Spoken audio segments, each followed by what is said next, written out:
Hey there. Tonight, we begin in a place you'd never expect, a dusty old attic. Not just any attic, but one where time seems to have stopped.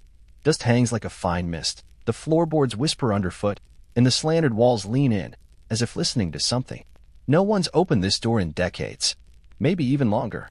The air carries the scent of beeswax, dried apples, and something else, something you can't quite name. A strange feeling lingers here, like this place is hiding a story meant just for you. And if you feel it too, like something's waiting to be discovered, go ahead and like the video and subscribe. We're just getting started. So before you get too comfortable, take a moment to like the video and subscribe. But only if you genuinely find joy in what I share here. If you're still awake enough to type, let me know in the comments where you're tuning in from and what time your clock reads. The range is always delightful. Sometimes it's even mildly alarming. Now, dim the lights. Maybe turn on a fan for that gentle, steady hum in the background, and let us slip quietly into tonight's journey together. The attic rests atop a narrow townhouse in 16th century Prague, during the golden age of please do not ask what's in the bottle. Inside, a collapsing workbench still holds the leftover pieces of something once considered an experiment. Scorch marks climb up the walls, curling into a hopeful crescent. Several copper pans, one of them half exploded, lean against a stone mortar. A mortar that might once have hosted something edible, though, truthfully, it probably didn't. The previous resident, a man named Yanek Melicher, was once a scribe, but sometime around the year 1502, he concluded that language was no longer enough. So he turned instead to the chemical arts. His goal, to isolate the human soul, preferably into a vial small enough to carry in a pocket, just in case the soul needed to travel. What he left behind looks far less like a spiritual achievement, and far more like the aftermath of a deeply committed hazard zone. Bundles of dried herbs still hang from the rafters. Lavender, poppy, yarrow, a few species that now exist only in books, with thick bands across their spines. There's a faded manuscript resting nearby. Its corners are curled like old toast. It outlines a bizarre procedure involving mercury, boiled wine, and a scream delivered at an exact, measured moment. Historians still debate whether this was meant as a metaphysical rite, or simply a wildly theatrical way to clean silverware. Some of the notes weren't even written in ink. They were scorched directly into the parchment, as though the ink itself had rebelled and decided to burn its message into permanence. One page suggests combining gold dust with pigeon marrow. Stir it counterclockwise until regret sets in. Whether that's a precise measurement or a solemn warning is unclear. Beneath one of the floorboards, a leather-bound diary was found, warped by heat, filled with equations and arrows that point nowhere. The first entries are organized. Ingredient lists, notes on temperature, even a complaint about some poppies going missing, possibly eaten by mice, or maybe stolen by a rival alchemist. But by page 30, the writing devolves into cryptic shorthand and anxious sketches of a figure labeled simply, the Red Visitor. Sometimes he's drawn with horns, other times with a feathered hat, once as an owl with human hands. A single page bears the heading, Attempt 11, Spirit Distillation, Partial Success. Beneath it are notes. Vile, cracked fumes, irritating laughter, external tooth still vibrating. Helpful. Another entry reads, and nothing more. The liquid blinked. I blinked back. This is now a stalemate. At the center of the attic, if you can call it a center, stands a narrow shelf packed with glass bottles. Some are empty. Some emit a faint, unnatural glow. One of them seems to have something moving inside, though it might simply be a trick of the light. Might. The labels have long faded, but someone, perhaps Yanek, perhaps the Red Visitor, has etched symbols into the glass repeatedly and obsessively. Spirals, eyes, a bird's foot. One bottle is sealed shut with wax, a bit of string, and what may once have been a blessing. It hums faintly, not aloud, but the way a molar hums after biting into tinfoil. A subtle internal wince, one that lingers somewhere you can't name, around the neck of another bottle. A note is tied carefully. It reads, do not open near mirrors. It is underlined 3 times. The attic's mirror, incidentally, has been draped in a black cloth since the early 1700s. No one is willing to say exactly why. In the far corner stands a cage, large enough to contain a child, or perhaps an adult crouching down. Inside, a cracked tooth, a coin half melted and fused into a jawbone, and a torn piece of cloth that still carries the faint scent of burnt cloves, and something oddly medicinal. Comforting, even. Next to it sits a small wooden box, housing several dried frogs, flattened out like unfortunate bookmarks pressed between forgotten pages. And then there's the skeleton of a rat, its tiny paws wrapped tightly around what looks very much like a quartz bead, possibly symbolic, possibly just an elaborate hoarding issue. There's also a comb, ivory, delicate, entirely out of place. It's been wrapped in linen that's noticeably newer than everything else. Embroidered on the cloth are the words, Sanguis Sine Yuba, blood without cloud. No one has managed to explain its meaning, and the comb itself emits a faint static buzz when touched. The attic window in the gable lets in just enough moonlight to reveal outlines, but little else. Yannick once noted that the light from that window would flicker on its own, even on nights without wind. That particular entry in his journal has been smudged heavily, as though someone tried to erase it.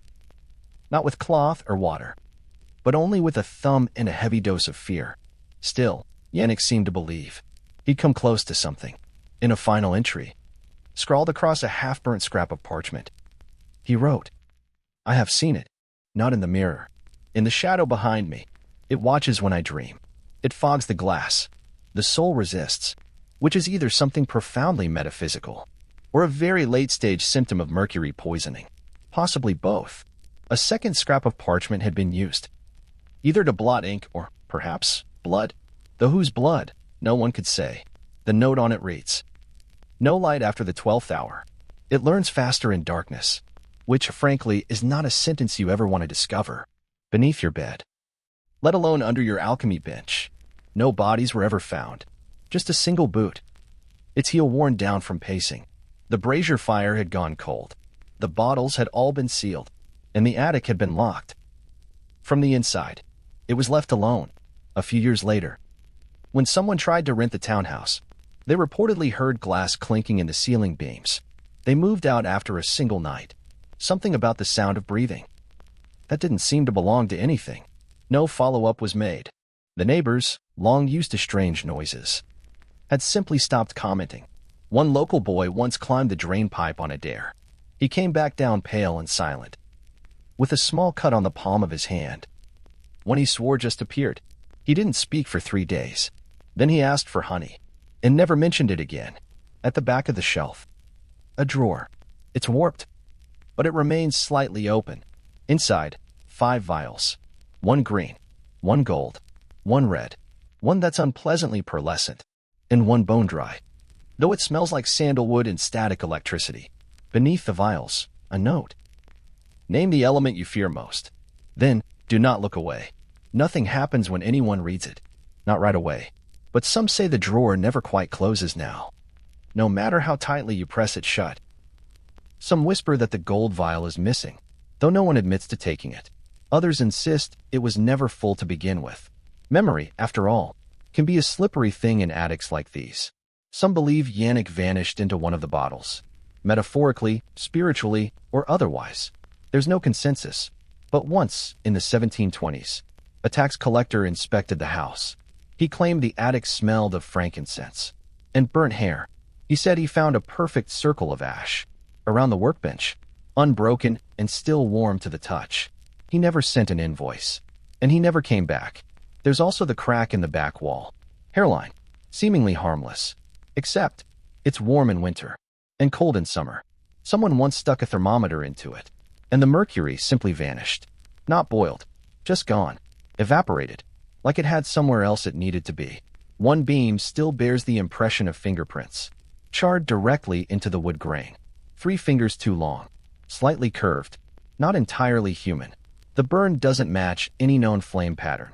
Attempts to sand it away only made the marks deeper. The city outside has long since moved on. Wars came and went. The alley outside was paved, but the attic remains still, heavy with dust, smoke residue, and that faint humming kind of silence that only lingers in rooms used for too many impossible things. There are no ghosts here, only traces, only scorched wood, failed ideas, and a dozen glass bottles, each keeping their secrets sealed. Alchemy, as it was in the 1500s, was a strange and tangled brew. of science, mysticism, and boundless ambition, often combined with absolutely zero regard for personal safety.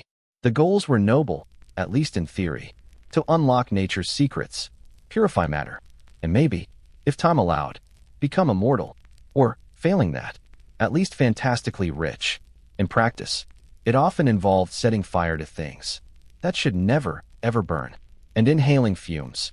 That kind of work often turned your teeth black and made you develop a very personal, deeply sincere hatred of lead. Still, alchemists across Europe pushed forward. They filled notebooks with hopeful recipes for gold and accidental instructions for spontaneous combustion. The dream uniting them all was the philosopher's stone, not usually a stone in the literal sense, but rather a mystical substance of tremendous, almost divine potential. It was said to transmute base metals like lead into gold, to cure all known diseases, and perhaps even grant eternal life. Descriptions varied wildly, depending on who you asked. Some claimed it was red and waxy. Others insisted it shimmered like glass. And one especially enthusiastic French alchemist believed it would hum whenever insulted. No one could quite agree on what it truly was. But everyone, absolutely everyone, wanted it. In Prague, workshops lit up the nights, with flickers of green and yellow flames. Each flicker a small, stubborn beacon of human persistence and very questionable ventilation. Alchemists worked alone or in duos, hunched over crucibles and alembics, stirring up brews that hissed, sizzled, and, on occasion, attempted to crawl out of the bowl. A popular concoction involved antimony, sulfur, and powdered eggshells. The result was usually a chalky mess that gave off smoke and turned a violent shade of purple. Some saw this as progress.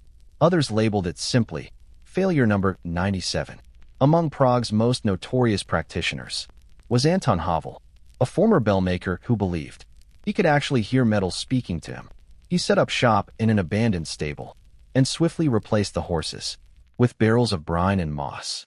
Within a few months, neighbors began to complain of an unknown stench, one that Anton firmly insisted was the smell of purification. They were not comforted. He wore gloves made of stitched pigskin, a tunic that may have once been velvet, and goggles so blackened that after dusk, he was, for all intents and purposes, blind. His experiments included bathing copper wire in wine and murmuring Latin to it. Until sunrise, Anton's most memorable failure occurred. During what was meant to be a grand demonstration, he invited two noblemen, one astrologer, and a very confused butcher, to witness his latest attempt at transmutation. He had prepared a mixture of vinegar, ash, saltpeter, and essence of rabbit, then announced with great ceremony that gold would soon materialize. What emerged instead was a thunderous explosion, a 3-foot-high flame, and a fine white powder that blanketed everything within 10 meters. The nobleman left unimpressed. The astrologer said the event had been foretold. The butcher offered to buy the powder if it killed pests. Despite the failure, Anton's confidence remained untouched. He called the explosion a cleansing purge and claimed he had simply leapt forward to phase 7. He spent the next week collecting soot samples and asking street children to describe what lightning tasted like. Setbacks like these were quite common. Alchemists often treated the line between experiment and disaster as more of a gentle suggestion than a rule. The fumes alone were an ever-present threat. Mercury vapor, arsenic dust, and lead residue filled the air in most labs, as did frantic coughing fits and the occasional bout of temporary blindness. One gentleman, who kept surprisingly detailed records, noted symptoms like blurred vision, ringing ears, vivid dreams, and a strange, growing urge to lick pewter. He titled the entry, Promising Reactions. Still, there was method buried in the madness. Amid the wild theories and explosive missteps, some patterns began to repeat. Heat transformed matter. Certain metals reliably reacted with acids. Vinegar etched copper. Alcohol could extract oils, though they were centuries away from the vocabulary of modern chemistry. The alchemists were slowly, clumsily, discovering pieces of it, and in doing so, they were often setting themselves on fire. One popular theory at the time held that everything in nature was composed of 3 essential principles: salt, sulfur, and mercury. These were not the chemical elements we know today, but rather mystical essences. Salt stood for the body. Sulfur represented the soul. Mercury, the spirit. Balance them correctly, and you could theoretically transform anything. In practice, balancing them usually meant getting salt in your eyes and inhaling mercury vapor through a goat bladder funnel. As for the soul, it had a habit of slipping through the cracks. There was a kind of tragic poetry in all of it. These people weren't just combining powders. They were trying to force the world to give up its secrets. Every failed batch, every scorched flask, was a form of stubborn prayer.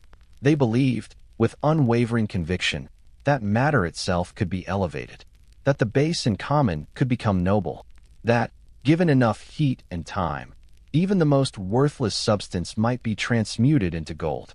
It was a philosophy wearing the clothes of a craft, sometimes mistaken for a recipe. Their laboratories were rarely grand. They were often small, dimly lit spaces with uneven floors, cobbled-together stoves, and shelves that sagged beneath jars labeled things like Dragon's Tears and Red Mother. Most were code names. A few were hopeful guesses. One recorded inventory included rust scrapings, dried eel skin, horn filings, mummified mouse, and something ambiguously named Subtle Earth. What made it subtle? Still a mystery. There was ritual, too, layers of it. It was never enough to simply combine the correct ingredients. Timing mattered. So did the stars. Some instructions insisted mixtures be stirred only during Venus's rise. Others demanded absolute silence during boiling or whispered chants while grinding. One particularly detailed manuscript advised tapping the flask with a silver spoon every 12 minutes, while reciting a verse about purity. The line between procedure and performance was paper-thin, and very often crossed. Failures were rarely accepted as pure coincidence. They were blamed on interference. The wrong kind of wood burned. The moon was in a bad phase. An assistant sneezed. One meticulous record even accuses a neighbor's cat, specifically its evil tail, for spoiling a calcination process.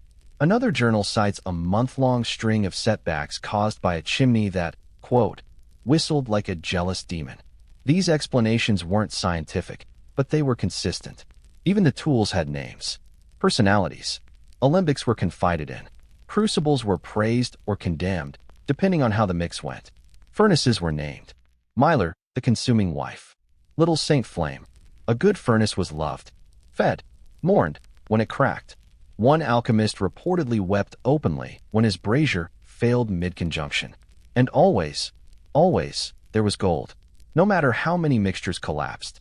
No matter how many eyebrows were lost to fire. No matter how many lungs were choked with fumes. They returned to the same hope. To make the base noble. To turn the worthless valuable. To transform lead into gold. To transmute death into life. To distill rot into revelation. The cynics of the era called them frauds. And not without cause. Some were, truly, peddlers of false cures and miracle elixirs, vanishing before the town physician caught on. But others? Others believed, fervently and completely.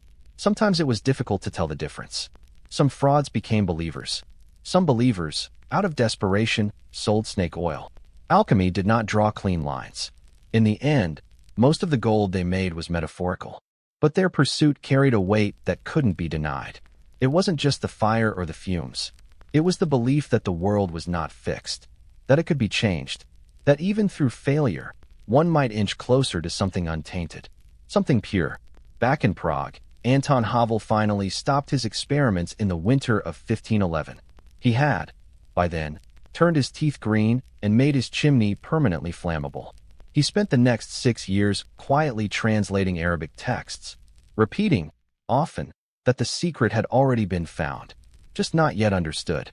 His workshop stayed locked, still faintly smoky, until a curious bookseller opened it in 1579, and promptly fainted. Inside, he discovered 12 jars labeled in cipher, 2 crucibles fused like lovers by fire, and a note, pinned to the door, reading, "If this room breathes, do not inhale."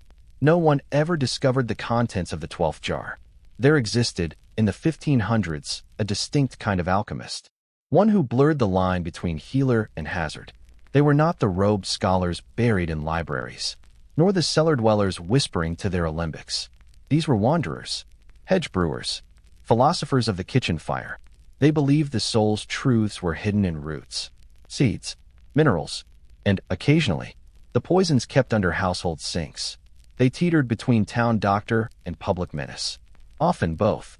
One of the most memorable lived in Brno, on the eastern edge of the kingdom. His name was Mikolas Sedlcsek, though few called him that. In the records, he was simply the Mercurial. Whether that name came from his temper or his ingredients was never settled. Mikolas worked out of a grain barn at the end of a lane no one liked to walk. By day, he sold tonics for aching joints, potions for sadness, and something cryptically labeled oil for dreams. By night, purple light spilled from his windows. The air reeked of roasted garlic and copper. Mercury was his obsession. He believed it to be divine while made physical. Liquid, restless, soul, unbound from body.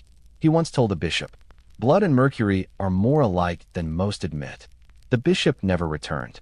Mikolas wore gloves. When he remembered, he spoke often about how heat revealed truth. He used a teardrop-shaped crucible, believing it hissed when ingredients were pure.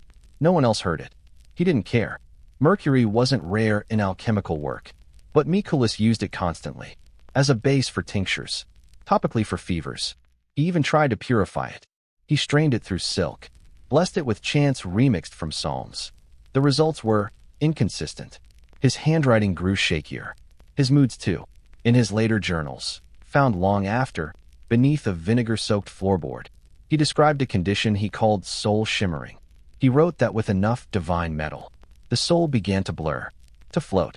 He claimed to glimpse other people's memories, conversations he never had. He wept for people who never lived.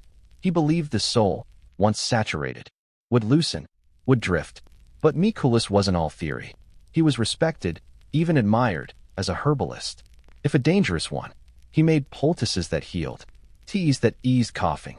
He carried dried mint, wormwood, and crushed rose hips in his sleeves. His most requested remedy was a sleeping draught, valerian milkweed, and an ingredient he called veil root. It brought sleep, sometimes visions. Whether that was blessing or warning depended on who you asked. He believed emotions could be distilled. Anger was heavy and metallic, joy bubbling, grief sweet. He tried to trap them in flasks. One flask, sealed with tar and twine, was labeled laughter, second hour after storm. The liquid inside is cloudy. It smells of lemon balm and old coins. No one has opened it in centuries. Mikolas had an apprentice. Her name was Dita. She was 13 when she began. Braided hair. Spoke rarely. Locals whispered she was born with two shadows, one of which moved on its own. No one ever proved it. She tended the fire, recorded the mixtures, redirected customers when Mikolas fell into silence. Her notes, found tucked inside a book of charms, suggest she was the practical one. Her writing is neat, precise. She noted ingredients, ratios, symptoms. She wrote, "Client appears to respond well to tincture of fennel and vinegar. Do not mix St. John's wort with powdered opal again. Reaction, unpredictable. Mikolas did not eat again today. He says the soul is too noisy." It was Dita who first documented the distillation of sorrow. It required a copper coil, a clay filter, and a tear. She collected the tear from a widow named Clara, who had just buried her son. The resulting liquid was pale, almost clear. It shimmered faintly, placed beneath the tongue. It made the drinkers see their own reflection, standing behind them. Dita wrote, "Not dangerous, but unsettling, perhaps useful. For contrition, the more spiritual alchemists believed the mind could be mapped by taste. Bitterness meant longing. Sweetness, memory. Acrid flavors revealed fear. Mikolas built a tasting board, made of cedar and bone, not for food, but for rare compounds and emotional distillates. Dita, as always, made the notes.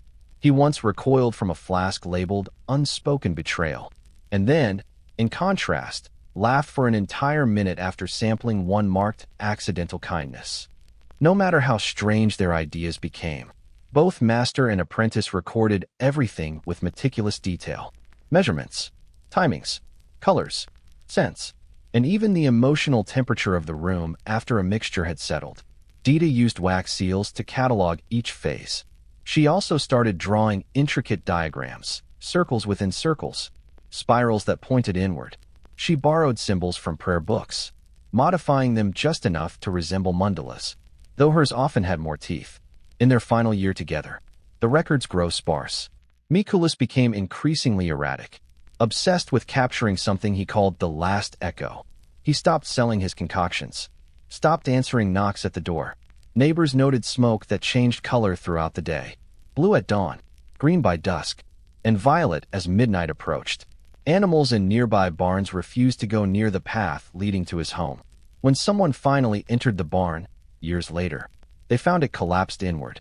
The interior walls were scorched from within. At the center, untouched by fire, was a stone circle, and on that stone rested a single sealed flask. Dita was never seen again. Mikulas had vanished. The flask now sits in a private collection. The label has faded, but some believe it once read, "Presents."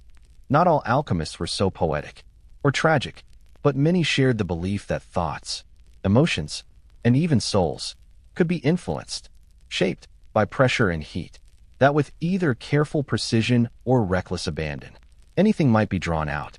The human condition, they thought, could be bottled like anything else. Alchemy in the 1500s was not just about powders and metals. It was also about longing, deception, and a strange, tangled intimacy. Love potions, in particular, held a unique space in this world, dismissed by scholars as superstition, but requested frequently enough to sustain entire clandestine industries, wherever hearts ached, where inheritances stalled, where arranged marriages lacked affection. Someone, somewhere, was brewing hope in a vial. Recipes varied dramatically. Some insisted rosewater and nutmeg would suffice. Others called for more troubling components. A strand of hair from the intended target, ash from a burned love letter, a piece of apple chewed precisely 13 times. One notorious recipe from southern France called for a drop of blood, and a flower petal harvested only near gallows. Symbolic? Maybe. Marketable? Definitely. These mixtures were never publicly advertised. No storefront claimed true love, bottled fresh. They moved hand to hand, whispered in taverns, traded at kitchen doors, tucked into the baskets of housemates. The clientele came from every social tier. Nervous apprentices, lonely widows, hopeful merchants, and sometimes noblewomen who had grown tired of waiting for affection to arrive politely. There was no universal recipe. Some brews were syrups, thick, sweet, infused with basil or lemon balm. Others were powders to be stirred into wine. Some were oils, meant to be dabbed onto clothing. Though the resulting scent was often described as confusing, most claimed to encourage attraction, soften hearts, or foster emotional openness. A few went further, promising obsession. Many of those were later deeply regretted. Whether they actually worked remains a topic of heated debate. Historians generally agree the effect was psychological, but the mind is a powerful crucible.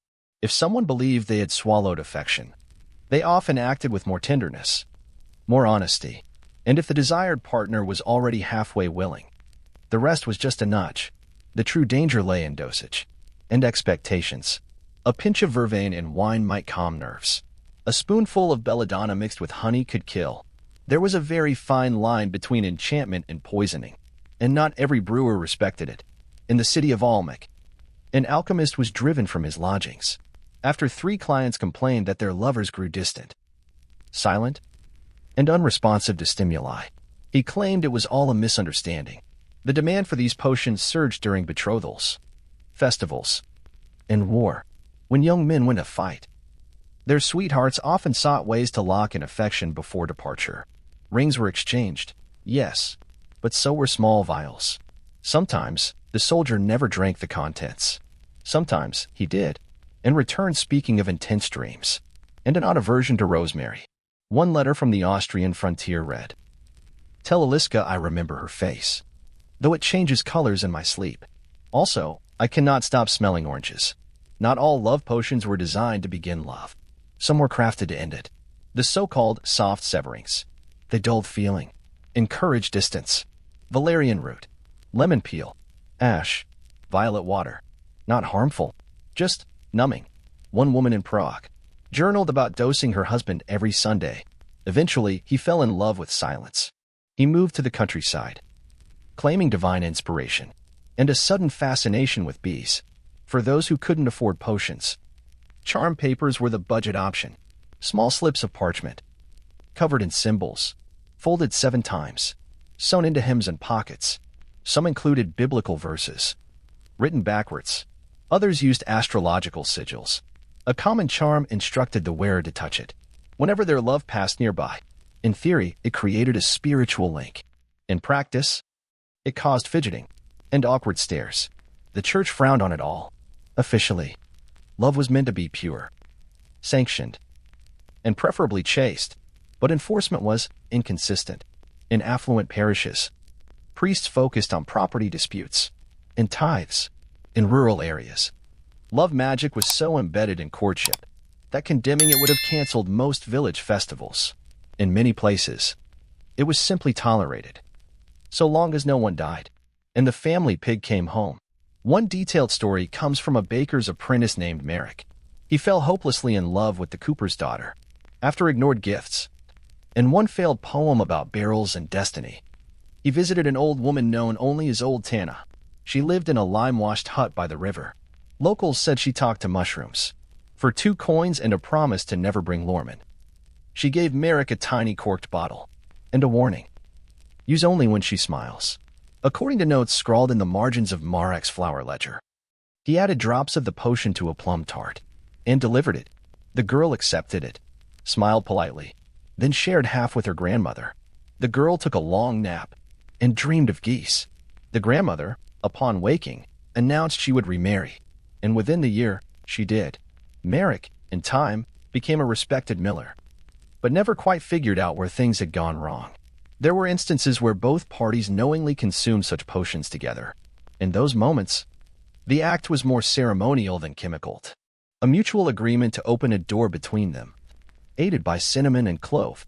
Many couples swore it worked, whether it was due to the ingredients or the intimacy of the shared ritual is hard to say. In matters of love, intention can weigh heavier than formula. Love potions also found their way into plays, stories, and folk songs. They were common plot devices, sometimes humorous, sometimes heartbreaking. A well-known ballad from Moravia tells of a girl who gave her heart to a stranger, only to later discover he had brewed her name into his wine. The chorus repeats: she wept into bread, he vanished with stars, the cup still warm, the sky still far. Children sang it, though few fully understood it. In rare cases, love magic twisted into obsession. Letters were burned, hair was stolen, footprints bottled. These were no longer acts of longing, but attempts at control. The line between affection and coercion became dangerously thin. In Vienna, a merchant's wife accused her husband of keeping her under enchantment. She claimed she had not cried in 5 years. When questioned, he presented a sealed jar labeled regret. Bound in copper, the jar was lost in a house fire. Whether it caused the blaze remains unknown. Even among more thoughtful alchemists, the topic of love potions stirred discomfort. It was too subjective, too volatile, too prone to unintended consequences. One philosopher wrote, "The soul may be coaxed, but never commanded. To command it is theft. To trick it, blasphemy." He then appended a recipe for a cordial, made with rose hips and salt. For those who wished to speak kindly, some formulas veered into culinary craft. Records from a bohemian kitchen note: a spiced pudding for romantic anxiety, made with milk, nutmeg, orange zest, and 1 clove wrapped in paper. An entry claimed this dish led to 3 weddings and 1 unexplained disappearance. Another record described a bread for banishment, a dense rye loaf, laced with bitter aloes and dried nettle, intended to nudge the unfaithful into quiet departure. It was sometimes fed to cheating lovers, sometimes to difficult relatives. And yet, despite all the warnings and failures, people continued seeking these potions. They longed for connection, feared being alone. They were willing to believe in enchantment, even if only for one night. A few drops in a goblet, a whisper in the dark, and maybe, just maybe, the heart would lean in their direction. It wasn't science. It wasn't quite faith either. It was something balanced between the two. When asked why so many of these potions were requested, yet so few succeeded, one alchemist reportedly answered, Because most people do not want love. They want certainty. And nothing in this world can promise that. Not even me. Across cities big and small, nestled between bakeries and blacksmiths, alchemists often found themselves in conflict with neighbors. Their work was smoky, noisy, and scented of burnt citrus and unsettled nerves. To the surrounding community, they weren't mystical sages. They were strange figures who made the walls tremble at midnight, and always had inexplicable stains on their fingers. So the complaints began. Usually, it started with the smell. Alchemy required heat, and heat unleashed vapors. The fumes from boiling vinegar, urine, sulfur, and unidentifiable extracts had a habit of drifting. One family in Krakow reportedly moved homes because their baby sneezed every time the wind came from the alchemist's window. Another household blamed their neighbor's lab for the sudden bitterness in their well water. They stopped drinking it. So did their dog. Noise was a frequent grievance. Alchemists tapped glass, ground powders, muttered invocations, and sometimes shouted when mixtures exploded. Some believed success hinged on rhythmic clapping. One even played a bone flute to soothe the vapors. His neighbor, a retired carpenter, filed a complaint. The spirits may be real, but they do not enjoy music. He moved away soon after, leaving a fence adorned with iron nails and garlic, just in case. Then there was the matter of light. Alchemy flames burned in odd colors. Green, purple, sometimes hovering midair. Even the alchemist couldn't always name the source. People whispered about shadows that flickered in reverse, or reflections that smiled before their person did. Many homes began shuttering windows, even during summer. Perhaps most unsettling of all were the sounds that couldn't be blamed on instruments. Screeches, whispers, moans. These were often blamed on cats, if the alchemist had one. If not, the blame shifted to spirits. One woman in Vienna insisted her curtains began leaning toward the sounds, all by themselves. Her priest suggested holy water. Her cat left for good. Superstition clung tightly to alchemists, not for what they promised, but for what seemed to happen around them. Fires, rats, mold growing in impossible shapes, milk soured in sealed cupboards. Children fell ill, then recovered, but remembered strange things. One boy swore he dreamed of a man with glass teeth who whispered, "I am made of stars." His parents asked no further questions. Most alchemists ignored the gossip. They had work to do, and rumor never transmuted lead into gold. Some tried to ease tensions.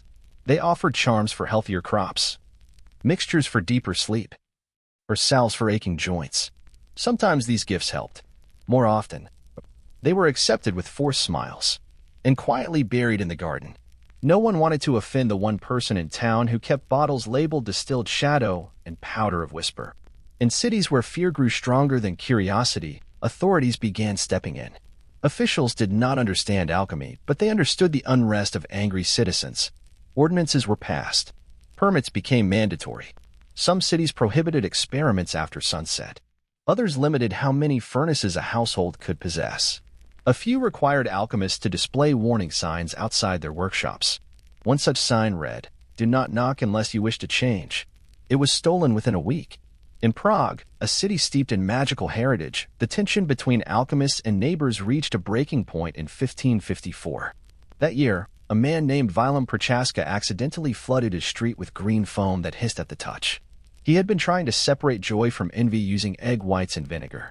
Instead, the mixture unleashed a spreading foam across cobblestones, into nearby gardens, and even through one very startled chicken coop. Witnesses described the foam as warm, soft, and muttering. It faded after 3 hours, leaving behind a mini scent and 24 unusually polished stones. Willem was fined heavily and banned from conducting further emotional separations. He issued a written apology. "The heart is more volatile than I expected." Not all events were so vivid. Some were quietly tragic. In a small village outside Graz, an alchemist known only as Peter collapsed mid-experiment. He had been combining tin with crushed pearls. He died within hours.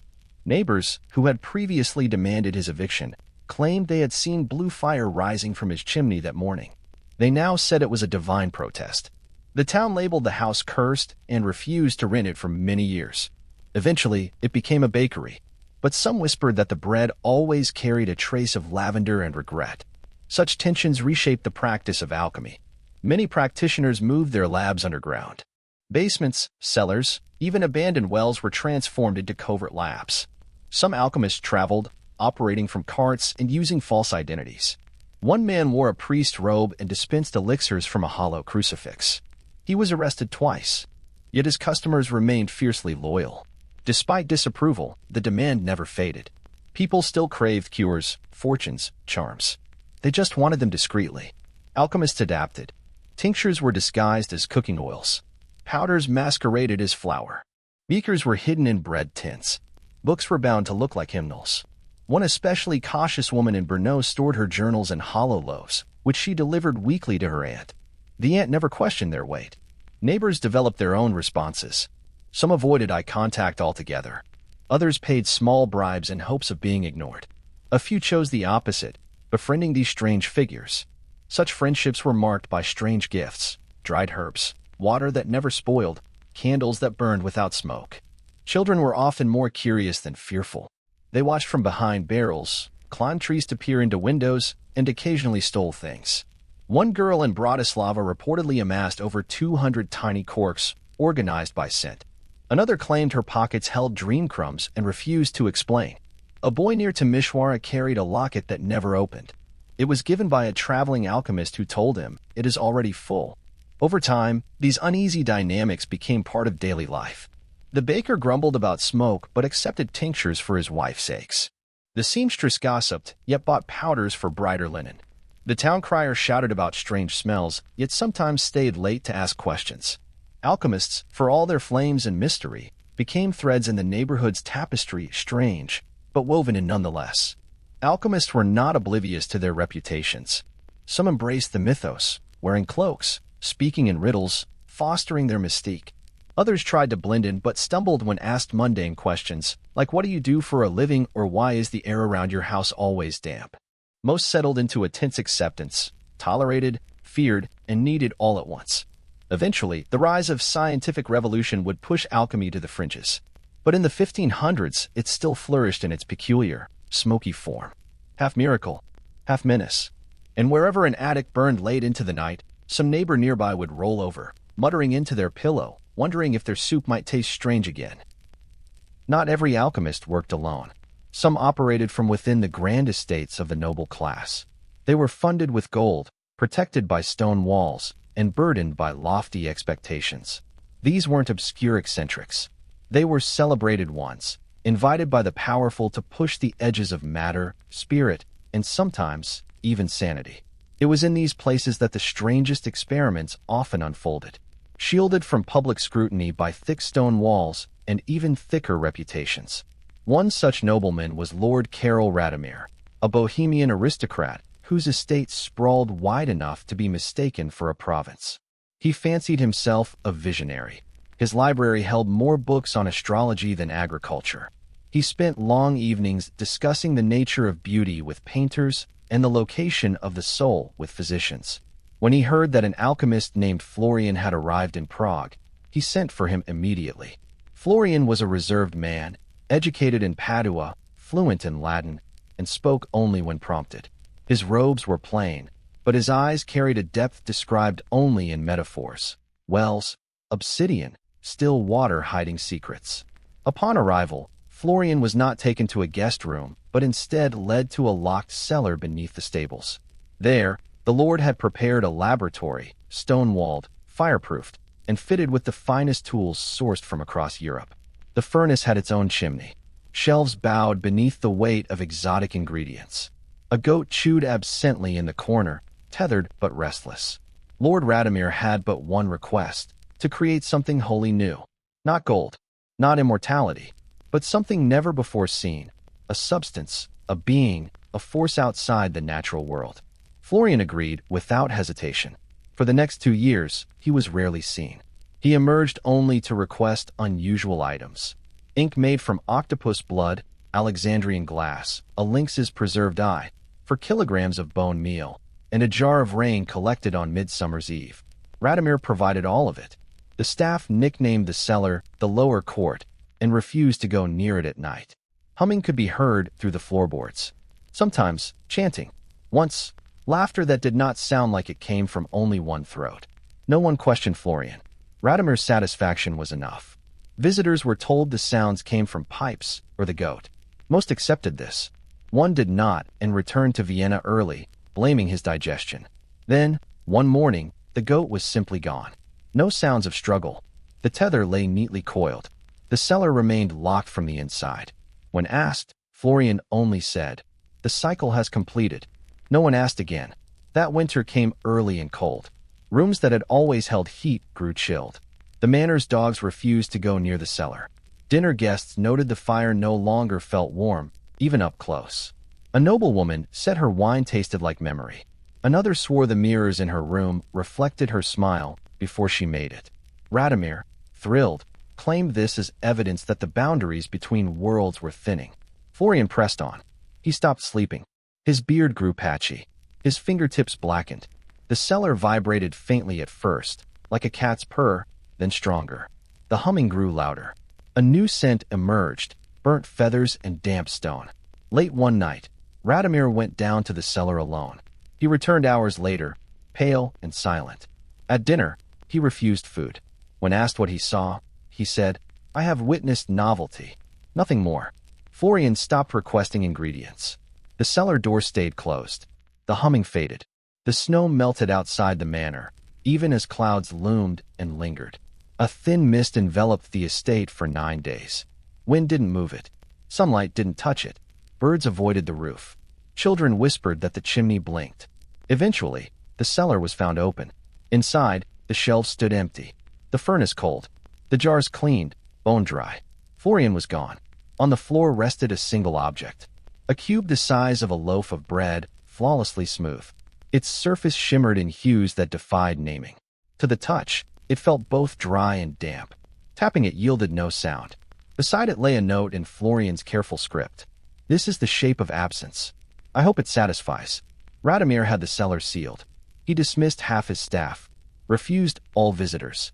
The cube was placed in a lead-lined box and locked away in the manor's deepest vault. He forbade Florian's name from ever being spoken again. Years later, when asked about the events, he only said, "Creation is heavier than I expected." Rumors bloomed. Some said the cube was displayed in a museum, unmarked. Others claimed it vanished, leaving only a circle of frost behind. A few believed Florian created something living, something that learned how not to be seen. One theory suggested the cube was not a substance at all, but a doorway, a frozen, silent passage to another state of being, perhaps a prison, or a mirror with no world left to reflect. And perhaps, according to this view, Florian did not vanish. He simply stepped inside. He folded himself into whatever laws governed that impossible object, and is now somewhere else entirely. Unreachable, but not necessarily lost. The case of Radimir and Florian remains one of the most puzzling and confounding footnotes in alchemical history. There are no documented studies of the cube, no confirmed sightings of Florian after the incident, no explanations for the vanishing goat, the uncanny weather, or the lingering mist.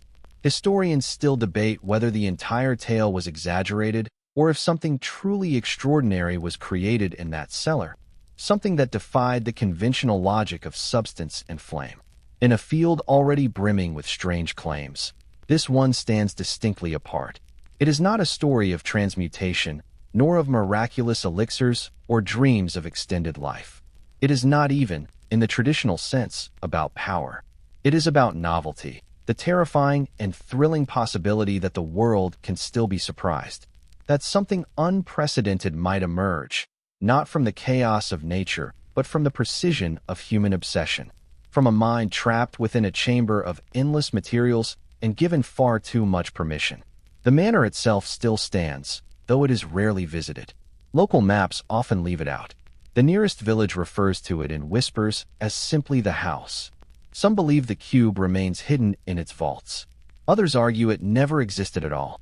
Yet one former servant, many years after the fact, described hearing a sound beneath the earth. A deep, slow heartbeat, like stone remembering what it was shaped to become. And on the coldest mornings, when the fog hangs thick and the crows keep far from the roof, some swear they've seen a man. He wears plain robes. His eyes are unfathomably deep, and he never leaves footprints in the snow. Not all alchemy happened in silence. Some of it chattered, clucked, and occasionally screamed. For every elegant experiment conducted by candlelight, there were rituals involving feathers, claws, and planetary calendars. Calendars that insisted Mercury's position could determine whether an egg would hatch correctly. Tucked behind libraries and hidden in smoky corners, there existed alchemists who placed as much faith in birds as they did in books. In the lowlands of Bohemia, there persisted a curious tradition among certain fringe alchemists, men often dismissed by their scholarly peers as barn sorcerers.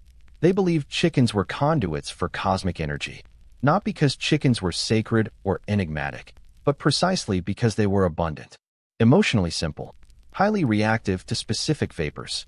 A surviving document from the town of Jalava describes one such ritual. It begins with a circle drawn from lime and crushed mint, a basin filled with a mixture of rosewater and vinegar, and a live chicken placed at the center. The alchemist would chant a short invocation, then release a faint dust labeled only as sky ash. If the chicken flapped once and calmed, the mix was considered correct. 2 flaps suggested an imbalance. If the chicken panicked and bolted from the circle, the alchemist would record, bad omen. He would then begin again the following morning. These rituals weren't limited to poultry. Rabbits were observed. Frogs kept in glass jars. One practitioner claimed his finest assistant was a tortoise that hummed when exposed to a precise combination of cinnamon and mercury.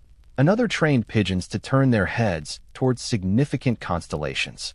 Historians remain divided on whether any of this held genuine meaning, or if it was just a desperate, chaotic form of trial and error that occasionally, by accident, appeared to work.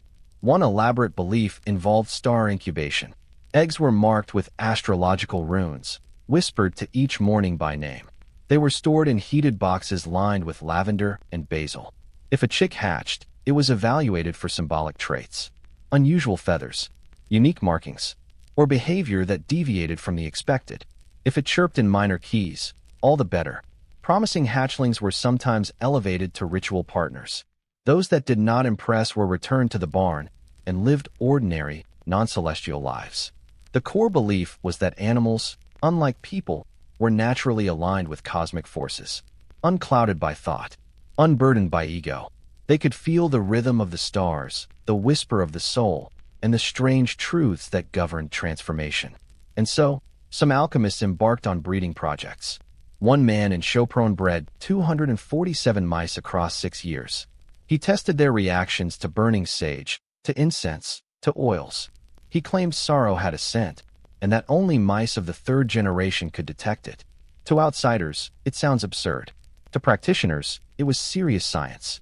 The line between spirit and science was thin, and animals, in their simplicity, stood already half in the beyond. One alchemist once wrote, "The beast does not question the fire. It dances when it feels warmth." That same man trained a rooster named Eustace to peck twice when a tincture was properly prepared. Eustace, who died naturally, received a solemn funeral. Yet not all animal rituals ended with peace. There's an infamous tale from a cellar in Augsburg. The alchemist there, his name lost to time, remembered only as the one with the bells, attempted to synchronize a flock of geese to the lunar cycle. He strung tiny brass chimes around their necks, fed them fermented mushrooms, played a flute at dusk. For 28 days, the geese changed. They ceased honking, moved in circles. On the 28th night, they gathered and faced east. The alchemist was elated. On the 29th, they broke the cellar door and vanished into the woods. They were never seen again. Some towns grew wary. Chickens kept disappearing. Strange powders drifted in open air. Goats were whispered about in the dark, that glowed faintly in the dark. Authorities soon began to take notice and intervene. Certain cities went so far as to ban the use of live animals in laboratories altogether. Others imposed taxes on households that kept more than 6 birds, fearing they were meant for purposes far beyond mere egg collection. Alchemists, as ever, adapted. They turned their focus to symbols, to diagrams, and to dreams. Still, some clung to the older ways, conducting such rituals in secret. In a preserved letter, a young apprentice in Cilicia recounts helping her master bury 7 eggs in a spiral during a lunar eclipse. She wrote, "He said the earth will remember this shape. He said things grow better when the ground is curious. Whether anything ever grew from that shape, no one recorded. The fascination with animals extended beyond their presence to their remains. Horns were ground into fine powders. Claws were burned, then sifted. Feathers, especially from birds found dead without signs of violence, were considered spiritually potent. An owl feather discovered under snow held more value than silver. It was said to carry silence into any brew.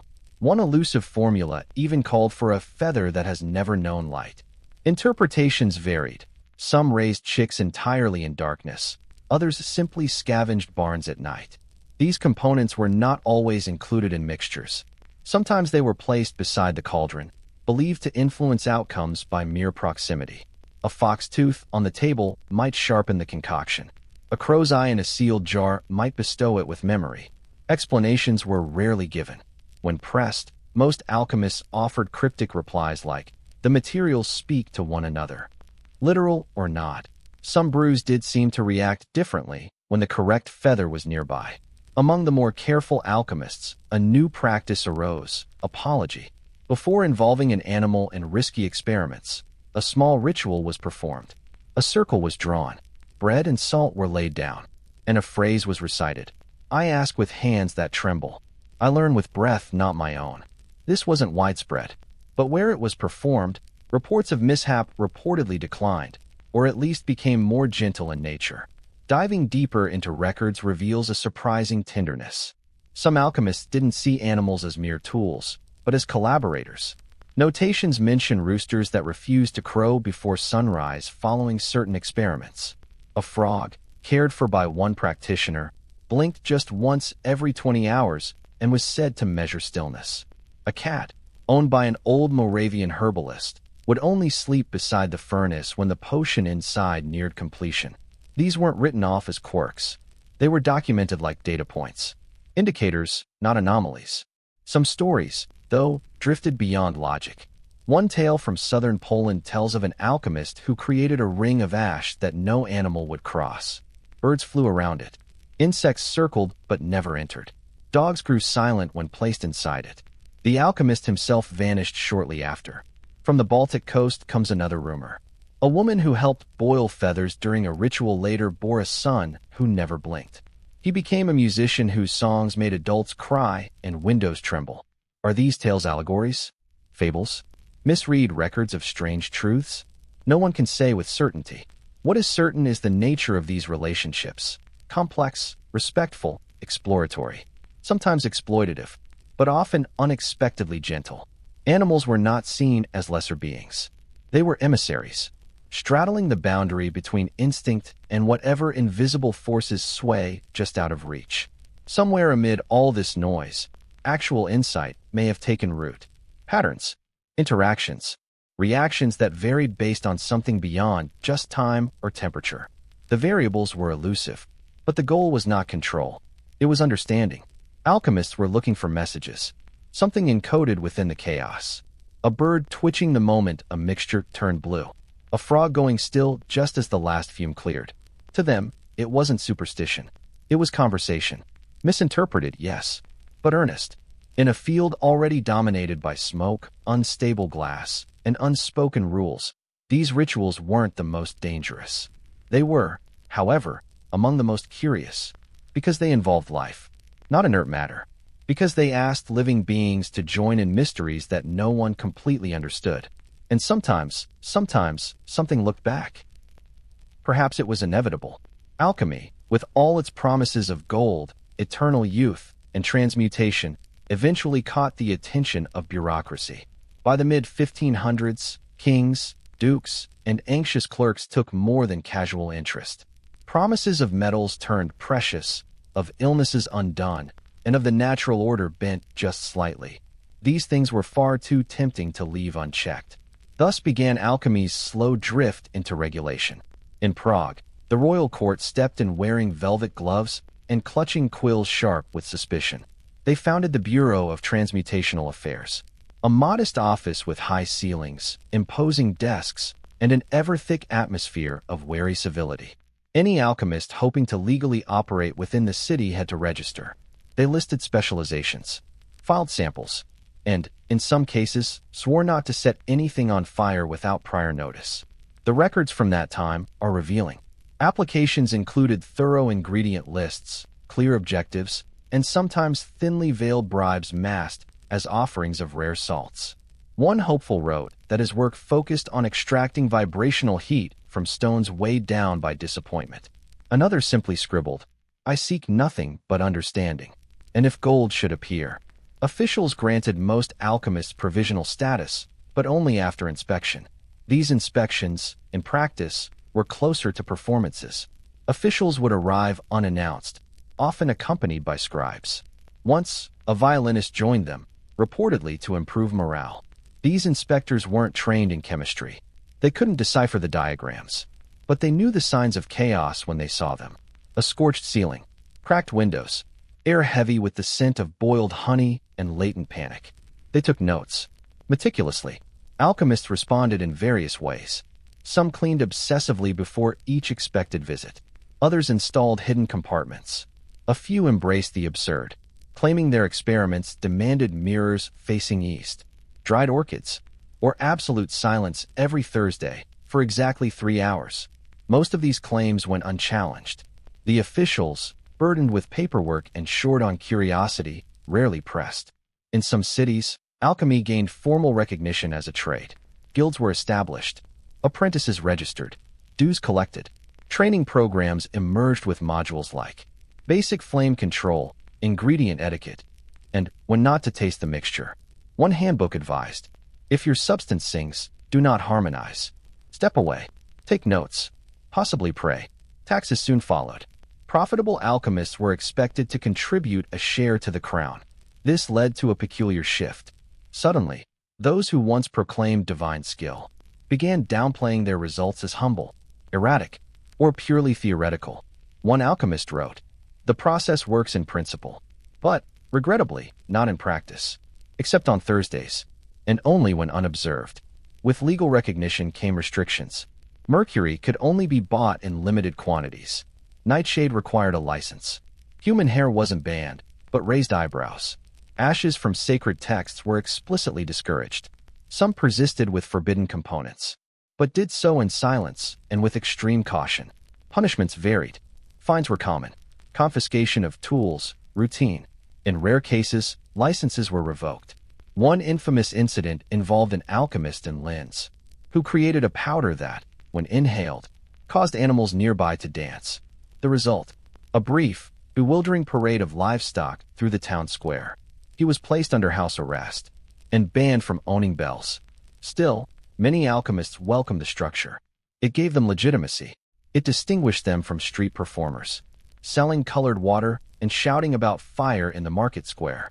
The system granted them access to resources, public recognition, and sometimes even funding.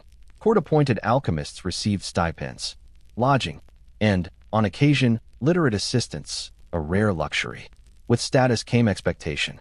Official alchemists were expected to solve problems. How to purify spoiled wine, preserve meat without ice, identify poison without tasting it, improve glass, prevent gout, refine copper, delay bread from going green. Requests were endless. Deadlines were vague, but ever-present. Some assignments were manageable, others impossible. One alchemist was tasked with sweetening seawater without altering its nature. He died surrounded by barrels, and notes smelling strongly of licorice and despair. Another was asked to distill fear. He produced a translucent syrup that made people cry when touched. He was never seen again. Public demonstrations became a thing. Some were dignified, featuring eloquent speeches and precise displays. Others descended into smoke, shouting, and mysterious stains. Audiences ranged from nobles to peasants, all hoping to see something change color or explode. Reactions varied. One noblewoman fainted when a rose dipped in solution began to glow. A butcher's apprentice cheered when a beaker cracked and hissed. A bishop walked out halfway through a lecture titled, "The Mutable Soul and the Taming of Copper." Some alchemists flourished under scrutiny. They wore elegant robes, gave witty interviews, sent neatly bound reports to their patrons. Others faltered. Balancing art and accounting proved too much. Some vanished into cellars, forests, or conveniently scheduled pilgrimages. Still, the system endured. Mysticism fused with bureaucracy, a surprisingly resilient union. Yet, the core enigma remained. Alchemy defied full containment. Mixtures still rebelled.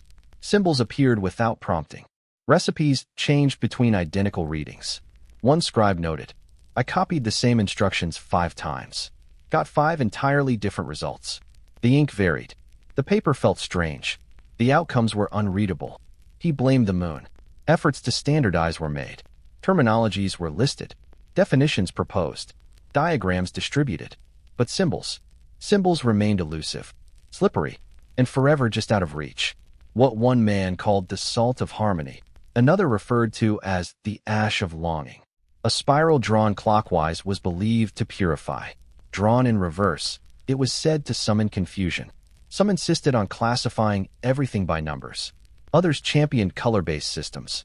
The arguments themselves took on the shape of alchemy, shifting, expanding, and occasionally erupting into chaos and shouting. Meanwhile, bureaucracy grew around the craft. Forms multiplied, inventories, certifications, incident logs. One unfortunate alchemist had to complete a 19-page report. Every single time a vial cracked, another was fined for failing to report the humidity conditions. That led to a tincture's failure. Someone proposed a monthly audit of transmutational intent. That proposal vanished from the records soon after, though a faint, dark stain still lingers on the page. Still, the alchemists found benefits in this system. They began to protect themselves legally. Contracts were drawn. Lab accidents were renamed. Transmutational events. Spilled substances were reclassified as unintentional rearrangements of elemental character. Explosions became unforeseen accelerations of insight. These new definitions made it easier to continue their work, and just as importantly, to continue receiving their funding. Bureaucracy never truly brought control, but it did offer containment.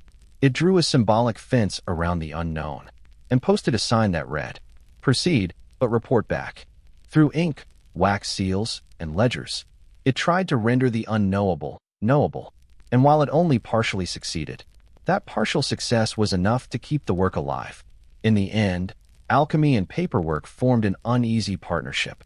One dealt in gold and dreams, the other in margins and stamps. Together, they continued their strange journey, one foot in smoke, the other in parchment. Among the many who drifted along alchemy's margins were figures who dressed like physicians, but did not behave like them. They appeared at plague sites, on the edges of battlefields, at smoky crossroads, half doctor, half mystic. Their coats were waxed, their masks long-nosed and sealed. Their boots creaked with every step, sounding less like footwear and more like arguments.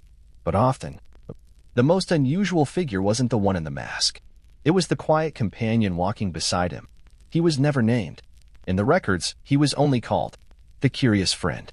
Between 1547 and 1573, he appeared in multiple accounts, always silent, always present.